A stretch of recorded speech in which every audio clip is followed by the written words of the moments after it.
The microphone trembled in Elena Harper's hands as the wedding band's final notes faded, leaving a suffocating silence in the grand ballroom.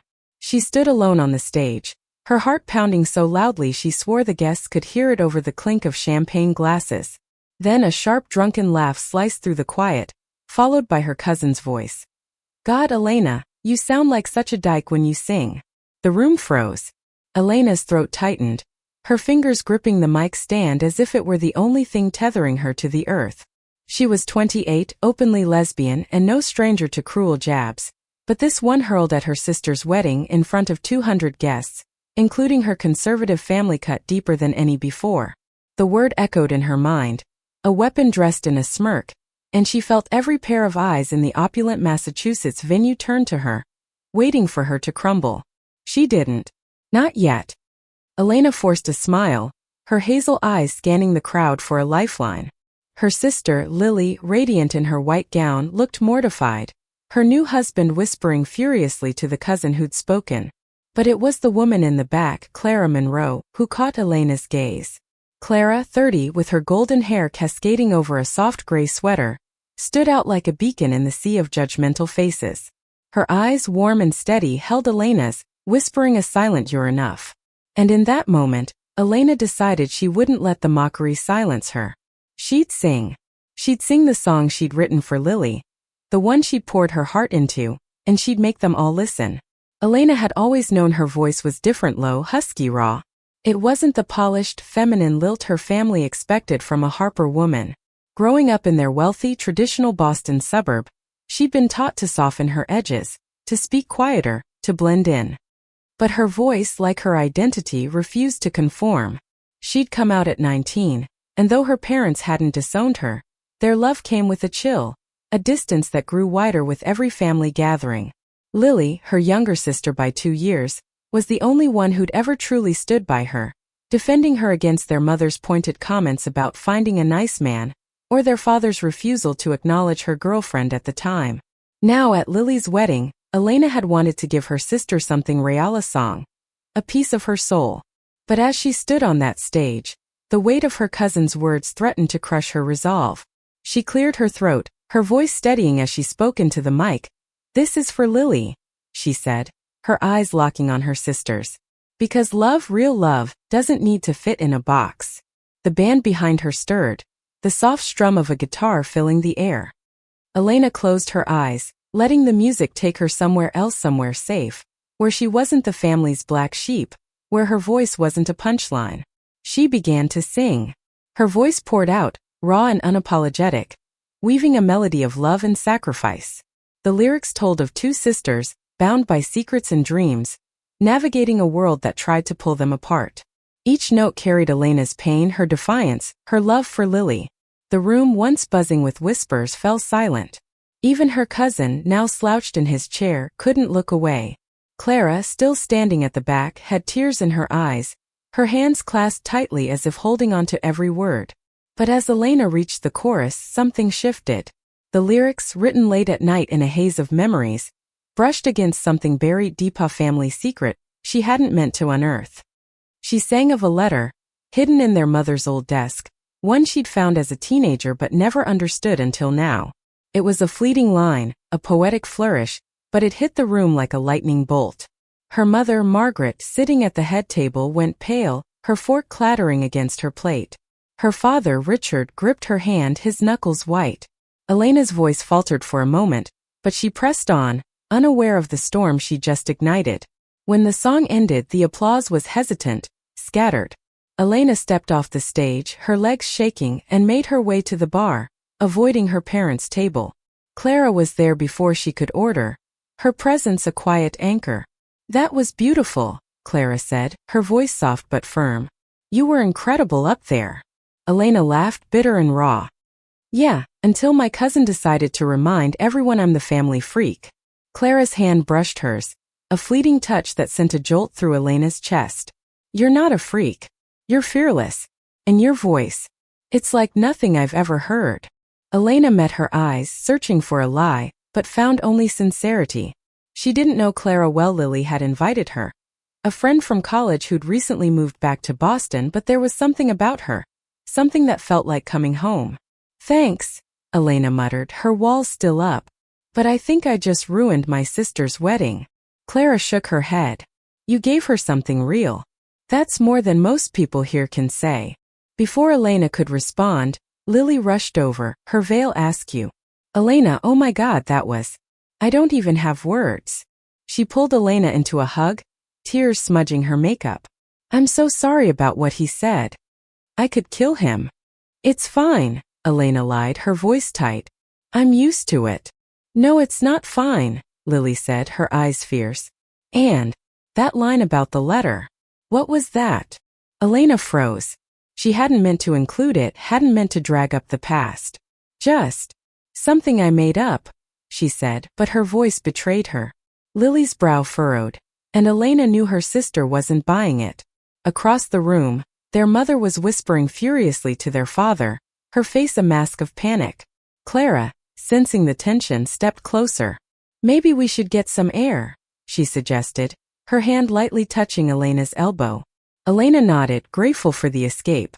As they stepped outside into the cool October night, the stars above the venue glittering like a promise, Elena felt the weight of the evening settle into her bones. She didn't know what she just unleashed, but she knew one thing. Clara's presence beside her felt like the only thing keeping her grounded. The autumn air bit at Elena's skin as she and Clara stood on the venue's balcony, the distant hum of the wedding fading behind them. Below, the garden stretched out, bathed in moonlight, their colors muted but alive with the rustle of leaves. Elena leaned against the railing, her breath visible in the chilly night, trying to shake the memory of her mother's face pale, haunted after the song. You okay? Clara asked, her voice a gentle tether pulling Elena back from the edge of her thoughts. She stood close, her scarf fluttering in the breeze, her eyes searching Elena's face with a tenderness that felt both foreign and familiar. Elena shrugged, her leather jacket creaking as she crossed her arms. I don't know. I didn't mean to stir things up. That line about the letter, it just slipped out. She hesitated, unsure why she was confessing this to a near stranger. But Clara's presence was disarming, her quiet strength peeling back layers Elena usually kept locked tight. What was the letter? Clara asked, not pushing, just curious. Elena sighed, her gaze drifting to the stars. When I was 16, I was snooping in my mom's study, typical teenager stuff. I found this old letter tucked in her desk, written in her handwriting but addressed to someone named Anna. It was intense, full of love, regret, promises she couldn't keep. I didn't get it then, but tonight when I was writing the song, it just came back to me. I thought it was just a memory, but the way she reacted. Elena trailed off, her stomach twisting. I think I just opened a wound I didn't know existed. Clara's hand rested lightly on the railing, inches from Elena's. Families are messy, she said softly. Mine's no different. My dad still thinks my phase will end someday. But secrets, they have a way of coming out, whether we want them to or not. Elena turned to her, surprised by the vulnerability in Clara's words. You're? She didn't finish the sentence, but the question hung between them. Clara smiled, a small wistful curve of her lips. Yeah, out since college. Not exactly a picnic, but I've made peace with it. Mostly. Her eyes held Elena's, and for a moment, the world narrowed to just the two of them, the night wrapping around them like a cocoon. Before Elena could respond, the balcony door swung open, and Lily appeared, her face flushed. Elena, we need to talk. Now. Her voice was sharp, urgent, and Elena's heart sank. She glanced at Clara, who gave her a reassuring nod, and followed her sister back inside. The reception had shifted, the earlier warmth replaced by a tense undercurrent. Their parents were gone from the head table, and a few guests cast curious glances Elena's way. Lily pulled her into a quiet corner near the dessert table, her eyes wide with worry. Mom's freaking out, she whispered. She pulled Dad into the hallway after your song, and I overheard them arguing. Something about that letter. Elena, what was that? Elena's pulse quickened. I told you it was just a lyric. I didn't think. It's not just a lyric. Lily cut in, her voice low but fierce. Mom looked like she'd seen a ghost. She kept saying, she can't know, she can't know. What the hell is going on? Elena's mind raced. The letter had been a fleeting discovery, something she'd dismissed as a teenager. But now the pieces were starting to align: her mother's guarded nature, her father's insistence on family perfection, the way they'd always steered conversations away from the past. "I don't know," she admitted, her voice barely above a whisper. "But I think it's about someone named Anna." Lily's face paled. "Anna? Like Aunt Anna?" Elena blinked. "Aunt Anna? She's been gone since we were kids. Mom said she moved to Europe, didn't she?" Lily shook her head, her hands trembling. "That's what they told us. But I remember. I was maybe 10, and I heard Mom crying in her room talking to Dad about Anna. She said something about losing her, and never forgiving herself. I thought it was just grief, but now..." The weight of the revelation settled over them, heavy and suffocating. Elena's song, meant to be a gift, had cracked open a door to a truth neither sister was prepared for. "We need to talk to Mom," Elena said, her voice firm despite the fear clawing at her chest. Lily nodded, but before they could move, their mother appeared, her face composed but her eyes red-rimmed.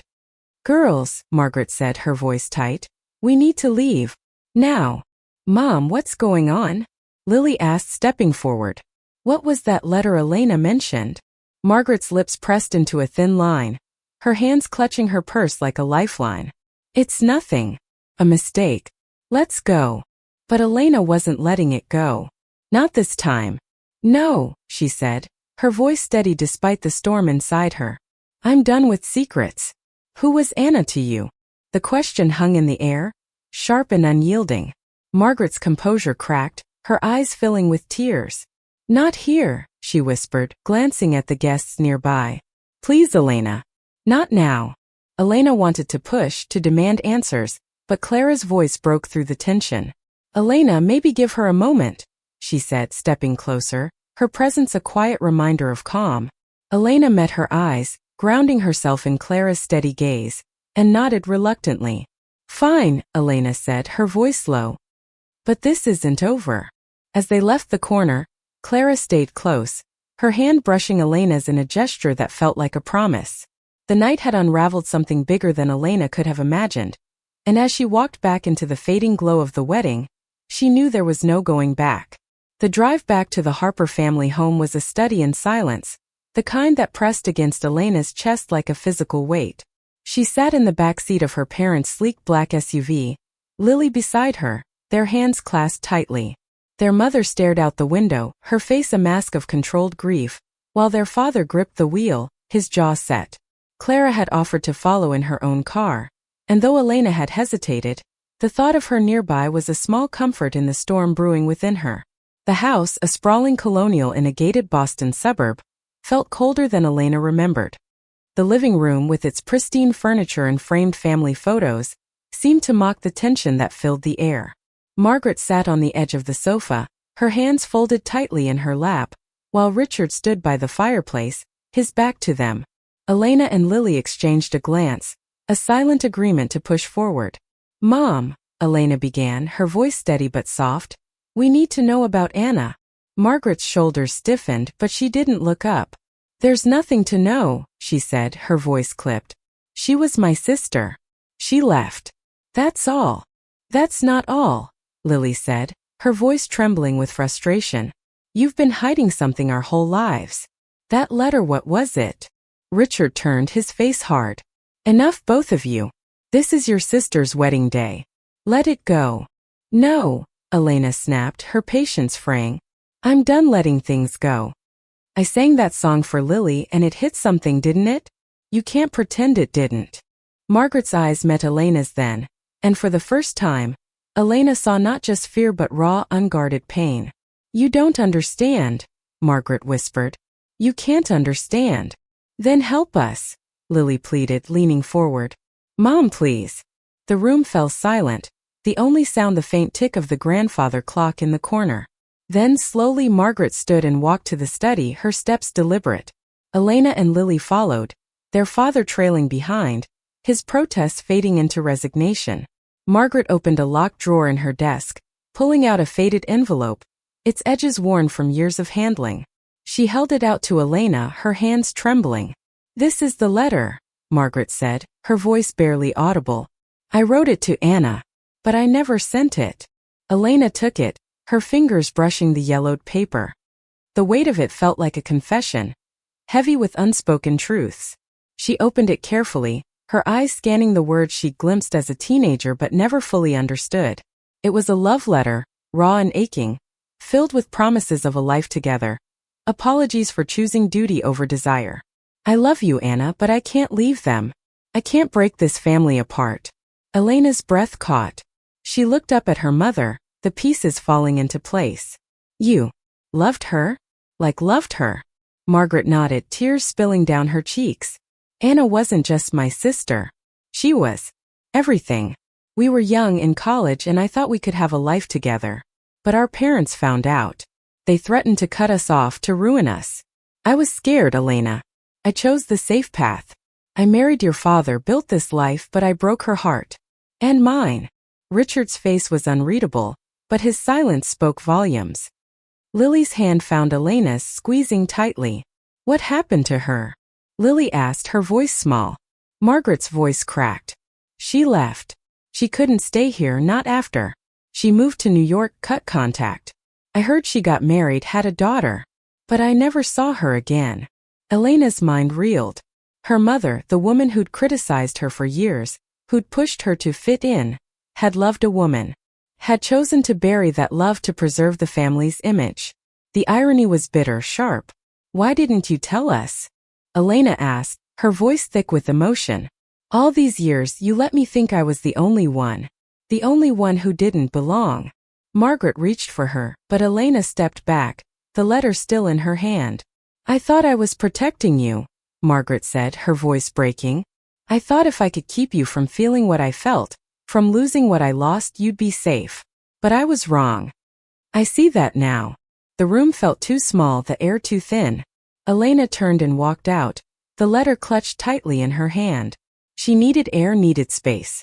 She stumbled onto the front porch, where Clara was waiting, leaning against her car. One look at Elena's face, and Clara was at her side, her arms open. Elena didn't hesitate, she fell into them, her tears soaking into Clara's sweater. She loved a woman, Elena whispered, her voice raw.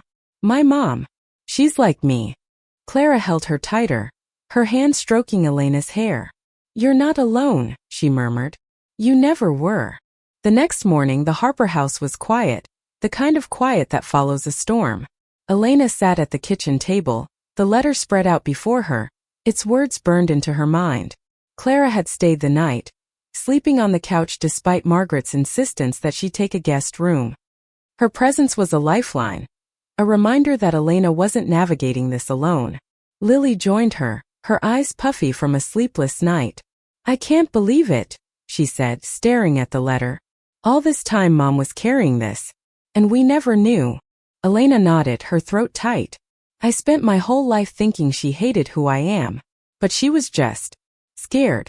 Scared I'd end up like Anna. Lily reached for her hand. You're not Anna. And Mom's not you. But maybe this is a chance to fix things. Elena wasn't sure she was ready to forgive, not yet. The years of judgment, the snide comments, the distance, they didn't vanish with one revelation. But the letter had shifted something in her.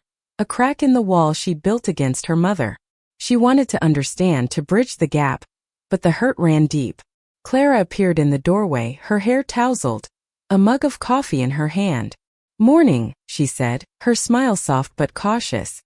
How are you holding up? Elena managed a small smile. Barely.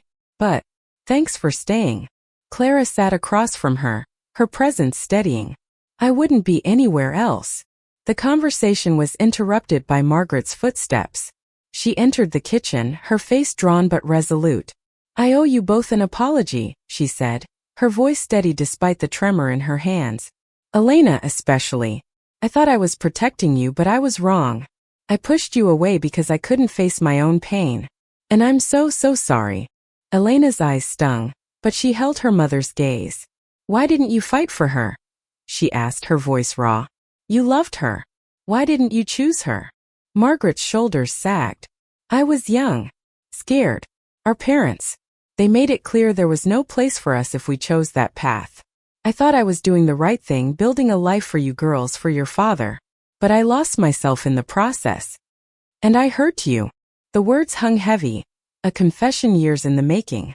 Elena wanted to stay angry, to hold on to the pain, but she saw her mother now not as the cold, judgmental figure of her childhood, but as a woman who'd made impossible choices and lived with the consequences. I want to find her, Elena said suddenly, the idea taking root. Anna. I want to know what happened to her.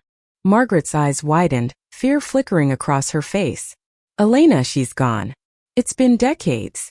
Then we'll find her daughter, Lily said, her voice firm. If she's out there, we deserve to know her. She's family. The idea felt reckless, impossible, but it sparked something in Elena purpose.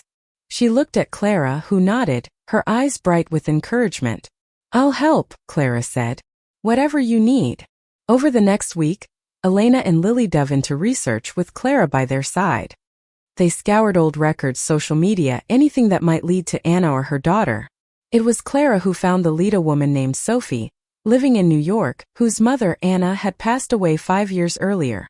The resemblance in the photos was uncanny. Sophie had Anna's eyes, the same ones Elena saw in old family pictures. They reached out, and to their surprise, Sophie agreed to meet. The drive to New York was tense, Elena's hands gripping the wheel as Clara sat beside her, offering quiet reassurances. Lily and Margaret followed in another car, the weight of the reunion pressing on them all. When they arrived at Sophie's small Brooklyn apartment, Elena's heart was in her throat. Sophie opened the door, her face a mix of curiosity and caution. She was in her late 20s, with dark hair and a warmth that reminded Elena of her mother's rare, unguarded moments. You're Margaret's daughters, Sophie said, her voice soft. I didn't know you existed until now. The meeting was emotional, raw. Sophie shared stories of her mother Anna's laughter, her resilience, her quiet sorrow. She'd spoken of Margaret rarely, but when she did, it was with love, not bitterness. She kept a box of letters, Sophie said, pulling out a small wooden box. This one. It's the one you mentioned, I think. Elena opened it, her hands trembling. It was the letter, the one Margaret had never sent. But there were others, 2 letters Anna had written, never mailed, full of love and forgiveness. Elena read them aloud, her voice breaking, as Margaret wept silently beside her. The Brooklyn apartment was small but warm, filled with the soft glow of string lights and the faint scent of lavender. Elena sat on Sophie's couch, the box of letters open before her, each one a piece of a story she'd never known. Clara sat close, her hand resting lightly on Elena's knee, a quiet reminder of her presence. Lily and Margaret were across from them, their faces a mix of awe and grief as Sophie shared more about Anna's life. She never stopped loving you, Sophie said, looking at Margaret. Even when it hurt. She used to say love was the one thing that didn't fade, no matter how much time passed. Margaret's hand shook as she took one of Anna's letters, her fingers tracing the familiar handwriting. I thought I was doing the right thing, she whispered. I thought I was saving her, saving us. But I lost her anyway. Elena watched her mother, the woman who'd spent years building walls, crumble under the weight of her choices. For the first time, Elena didn't feel anger, only a deep, aching empathy. She reached for Margaret's hand, a gesture that felt foreign but necessary. You didn't lose us, she said softly. And you haven't lost Anna completely. She's here in Sophie. Sophie smiled, her eyes glistening. I'd like to know you, she said to Elena and Lily. If you're okay with that. Lily nodded, tears streaming down her face. Your family, she said simply. The drive back to Boston was different, lighter, somehow, despite the weight of the day. Clara drove this time, giving Elena a chance to process. They stopped at a diner on the way, the neon lights casting a warm glow over their booth. Lily and Margaret sat across from them, talking quietly, their voices softer than Elena had ever heard. You were amazing today, Clara said, her hand finding Elena's under the table. You didn't just find Sophie, you gave your mom a chance to heal. Elena looked at her, the warmth in Clara's eyes unraveling something in her chest. I couldn't have done it without you, she admitted. You make me feel like I can do anything.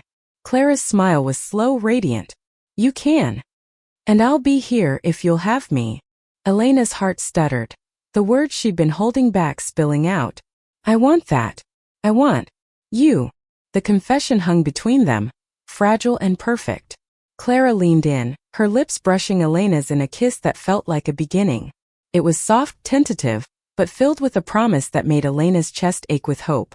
Back in Boston, the weeks that followed were a slow mending. Elena and Lily grew closer to Sophie, their newfound cousin, sharing stories and building a bond that felt like a gift. Margaret began to open up, her walls coming down as she spoke of Anna, of the love she'd buried for so long. She and Elena had hard conversations, raw and honest, but each one brought them closer to understanding. Elena's voice, once mocked, became her strength. She wrote new songs, each one a piece of her journey, and performed them at local venues, Clara always in the front row, her eyes shining with pride. The mockery from the wedding faded, replaced by the love and acceptance she'd fought for her whole life. At a small open mic night, Elena took the stage, her guitar slung over her shoulder. She dedicated her final song to Clara, to her mother, to Anna, and to Sophia's song about love that endures, about secrets that set us free. As her voice filled the room, raw and unapologetic, she felt whole, her heart no longer heavy with shame but lifted by the truth she'd uncovered. The final note lingered and the crowd erupted, their applause washing over her like a wave. Clara rushed the stage, pulling her into a hug, and Elena knew, in that moment, that she'd found her place not just in Clara's arms, but in a family that was finally learning to love her for who she was. Thank you for listening. Like and subscribe to get notifications about next videos.